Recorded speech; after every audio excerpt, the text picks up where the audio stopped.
Hi. Hello. How are ya? Welcome back, my weird friends. You were listening to Pocketful of Crime, where I'm going to bring you just that. I am your host, Rachel. Thanks for stopping in once again. So, I wanted to tell you right off the bat before I get into this week's case that your girl has branched out. I know I'm old school and everybody makes fun of me that I've never had an Instagram, but now I do. So there's that. Look me up. I also have a YouTube channel, so videos to come on that as well. So let's just get right into it. Let's get weird. So this week's case, I would say, is close to home, and this took place in Byers, Colorado. And let me give you a little brief background story of my ties to Byers, why I chose this case specifically to be my first. So my dad was born and raised in Byers. My grandparents and their 3 boys farmed the area, and in the year of 1986, my mom and dad were still living in Byers at the time. My oldest sibling, my brother, was born in 1987, so just a year after this murder took place, he was born. So I guess you could say I grew up hearing about this small town murder. My mom has newspaper clippings still in a scrapbook, and I was so excited when she whipped this out when I told her that I wanted to cover this case as my first episode. So I knew then that this was going to be my first case, the murder of Virginia May. This case takes us to Byers, Colorado, in Arapahoe County, 46.4 miles east of Denver. As of July 2019, Byers' population came in at 1,321. The town has its name from William Byers, a Colorado newspaper editor. Fun fact, the post office has been in operation since 1873. The school mascot is the Bulldogs, and my dad graduated from Byers High School, a very proud Bulldog. I had a hard time finding any information pertaining to Virginia, or Ginny with a G as they refer to her, mainly because things just weren't put on the internet as they are nowadays. So I wanted to speak on her behalf and tell you all about who she was as a person, not just a victim. Ginny was the firstborn to Alice and Rod McLennan. She was married to Gary May, and together they had 2 children, Brandon, 7, and Krista, 4. They lived 25 miles northeast of Byers on a ranch, and accompanied on that ranch lived Ginny's father, Rod McLennan, brothers Scott, Dan, and Dave. I did find in a newspaper clipping that my mom had from her memorial service, she was called a gift to her family, extolled her sincerity and faithfulness. She was only 33 years young when she was murdered. In February of 1986, Gary Lee Davis was hired as a ranch hand on the ranch operated by the Mays and the McLennans. Gary Lee Davis was hired on, and he and his wife Becky took up residency in a house owned by his boss on the portion of the ranch closest to the Mays. Gary Lee Davis was born in Wichita, Kansas, August 13th, 1944. Gary was the middle child of 3, raised by his mother. His father was absent, and his mother remarried when Gary was 8 years old. Gary claimed later on, after his murder convictions, to have been the victim of sexual assault from a young age at the hands of his older stepbrothers. Davis dropped out of high school in the 9th grade, and he was 17 when he joined the Marines. After boot camp is when he married his first wife, Tanya Ann Tatum. The couple were married 5 years, and in that time they had 2 sons together. Once Gary was deployed was when things kind of took a turn. Gary became jealous, suspecting that his wife was cheating while he was away, and began drinking heavily. The Marine Corps took notice to Gary's alcoholism and paranoia. He was then diagnosed with having homicidal tendencies, unstable personality, and schizoid trends. He was then given medical discharge. Back home, Gary worked a few miscellaneous jobs but was frequently unemployed. His wife Tanya ended up leaving him, and she took their 2 sons. In 1974, Gary married his second wife, Leona Coates. She was only 17 at the time, and he was 30. Together, they had 4 children. This marriage ended up lasting 8 years. Davis later claimed that the marriage was a big mistake and stuck around because she kept shelling out kids. Now, Leona has given 2 very different versions of their marriage. After the murder of Ginny, Leona told investigators that she was abused in drunken rages, was coerced into a threesome with another woman, and at one time claimed that Davis had held a gun to her head. She ended up recanting her original statement 9 years later and then stated that the gun was plastic, that Gary was a good husband and father who just happened to drink too much on the weekends. The last few years of Gary and Leona's marriage, he had multiple run-ins with the law. His criminal history up to this point included grand larceny, burglary, menacing, and then sexual assault. In 1979, he had lured a clerk from a convenience store with the excuse of needing help with the ice machine. Once outside, he then held a knife to her neck and forced her into the alley. Thankfully, the woman struggled with Davis and escaped, sustaining wounds to her hand and throat. He was charged, copped a plea, and spent less than a year in prison for the assault. Once released, it didn't take him much longer to find his next victim, and this time it was a 15-year-old girl and a daughter to one of Leona's friends. Davis claimed the 15-year-old girl reported him because he offered her $300 for sex, but then took back his word. The girl had told police officers that Davis had pulled a knife on her as well as raped her. Davis was charged once again, and another plea bargain got him 8 years behind bars, but with good behavior, he was out in 4. A correctional officer described Davis as a model prisoner. He kept to himself, earned special privileges, and went through his alcohol treatment. During this sentence, Davis began to collect many female pen pals. Now divorced twice, a fellow inmate gave the address to Davis of a woman who was named Rebecca Fincham. She was a lonely woman who answered an inmate's personal ad in the newspaper. If any of you have evidence of what one of these ads may have looked like back then, please do share. It just blows my mind that women have such a thing for men behind bars. Puke. Davis began to write her. She responded and told him all about her 2 young daughters and her unhappy marriage. Davis, of course, sympathized and flirted, and 3 letters later she asked, quote, "Do you miss sex?" The letters heated up real quick.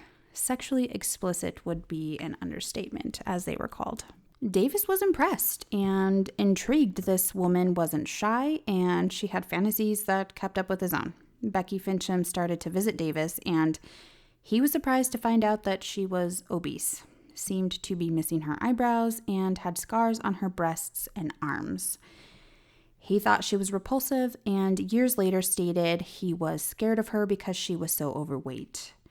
Despite this, Becky bought him a TV, boots, expensive silk handkerchiefs, and gave him weekly spending money. In a visit from Becky in 1984, Davis asked her to marry him, and she accepted. The 2 were married by a minister over the phone, and Becky's daughters then began to call Davis Daddy. Puke. Another inmate became interested in Becky's 13-year-old daughter and asked to write her. Neither Becky nor Gary objected, and in fact, Becky sent the 2 of them a package. This package included a topless photo of herself for Davis and a semi-nude photo of her daughter for his fellow inmate.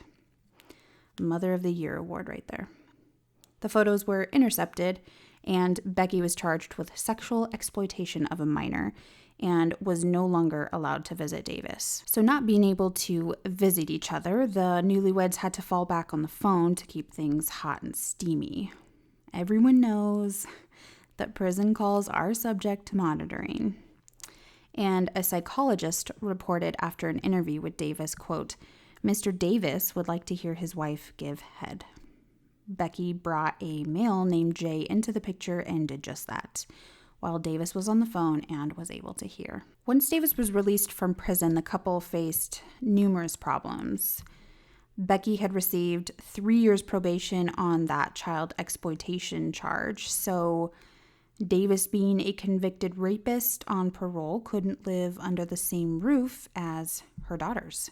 Becky sent her daughters out of state to live with their grandparents, which I can't help but think that maybe with the way that this story goes, that wasn't the best thing for those girls. Both Becky and Gary landed 2 jobs managing apartments in Aurora. Davis even kept his drinking under control for a short while. Davis stated, quote, "I thought when I married Becky that I could overlook her being so fat, but I was wrong. I was lonely, even with her. I took up drinking again to fill the empty void in my life. I drank to have the stomach to touch that fat broad." He also added, quote, "To be blunt, it was damn hard to even get a hard-on when Becky would give me a blowjob. I just didn't have feelings for her." So the couple then became very desperate to live out and carry on these fantasies that they once had and had promised each other. They made advances to other residents in the apartment complex, but were often denied. On occasion, though, Becky would engage in sex with a female neighbor or the neighbor's husband while Davis watched. Davis still wasn't satisfied, and his attention was drawn to a more attractive female tenant and told a friend, quote, he would like to drug the woman and rape her. Becky became the jealous wife and often demanded his whereabouts. The two only lasted about 6 months before they wore out their welcome at the apartment complex. There were many complaints due to the line, drinking, and constant sex talk. Becky ended up answering an ad looking for a hired ranch hand on the Eastern Plains. She lied about being married 16 years with Davis and that they had experience on the resume. In February 1986, the two moved to Byers and started this new job as hired ranch hands. Byers was small, conservative, and quiet. Davis would have to make the trip to town to lurk on other women. Gary and Becky even spoke about kidnapping a woman and turning her into a sex slave. The couple drove to Fort Morgan one day and purchased a .22 semi-automatic rifle. No one cared to even notice that this was a violation of his parole, but if anyone were to have asked, he would have simply stated that the gun was to kill snakes in his yard. Weeks leading up to Davis's final crime, he began to drink heavily again. He and Becky would often cruise Fort Morgan looking for the perfect victim. His ideal victim was slender and attractive, and that started to make Becky jealous. Gary referred to Virginia May, as well as her sister-in-law Sue, as, quote, his type, which upset Becky further. Another ranch hand testified Gary's obsession and crude remarks about Virginia when he and Gary were fixing a fence close to the Mays property.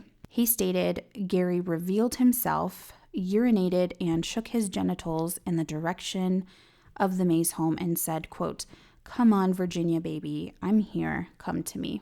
The dice began to roll on July 18th, 1986. Tammy Beaupre, a Wiggins resident, was visited on her farm by a couple in a green car with Kansas license plates.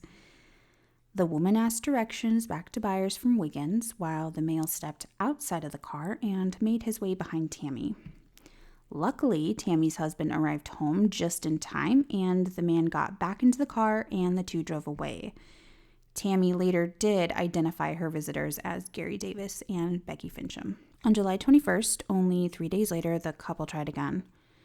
Sue McLennan, Virginia May's sister-in-law, who also lived on the ranch, received a strange phone call from Becky asking if her husband was home and stated that she had some children's clothing to drop off to Sue. There was no such sorts of clothing. The two had very different plans. Upon arriving at Sue's house, they noticed the presence of another male ranch hand on the property. Becky stayed long enough to have a glass of iced tea with Sue, while Gary stayed in the car. The two struck out once again. Early evening the same day, Virginia May was visited by Gary and Becky. She too had received a call and was fooled to believe a delivery of clothes for her kids were about to be dropped off. Virginia met the couple out in the yard with her 4-year-old daughter, Krista.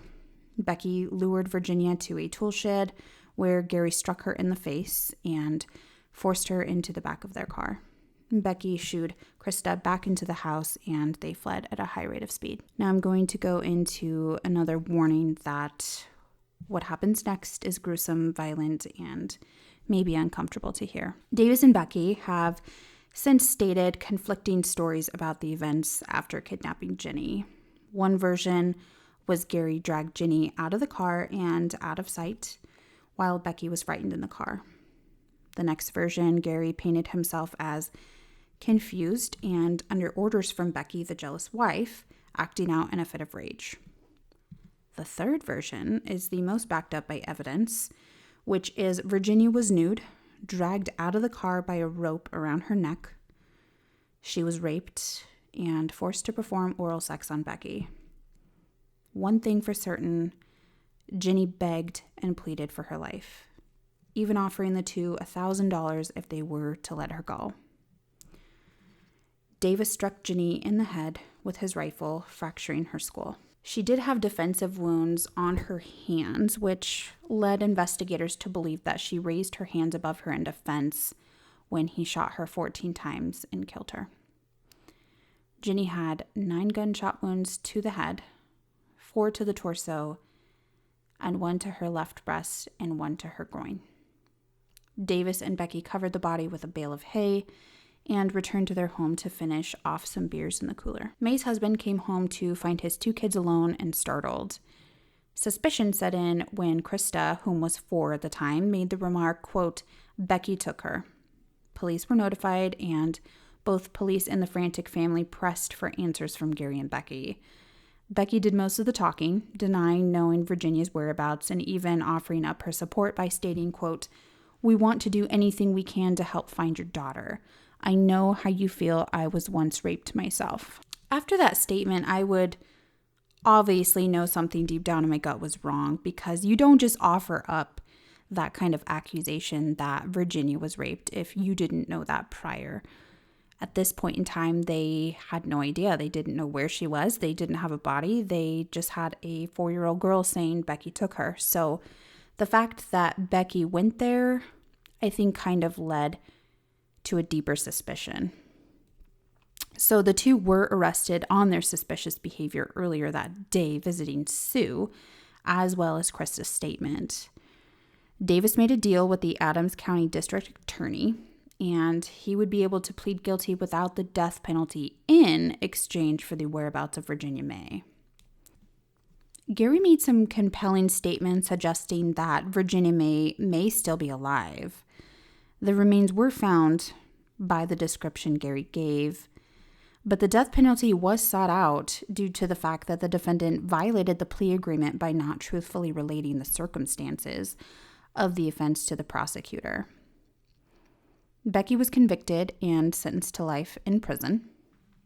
Gary was convicted of all charges, and the jury took 3 hours to deliver the verdict, and another 3 hours to sentence him to death. Through many appeals, Gary sat on death row, and in a letter from death row stated, quote, "If you decide death, can we please get it done?" Death was easier than coming to terms with what he had done. And in my sole opinion, I think that death was too easy for this man. The first years on death row, he stated he was dry but not sober, and he was heavily medicated on Xanax and antidepressants. Summer of 1990, Davis dismissed his lawyers and directed his new one to not continue with the appeals. Dennis Harley, his new lawyer, urged him that there were still avenues worth exploring.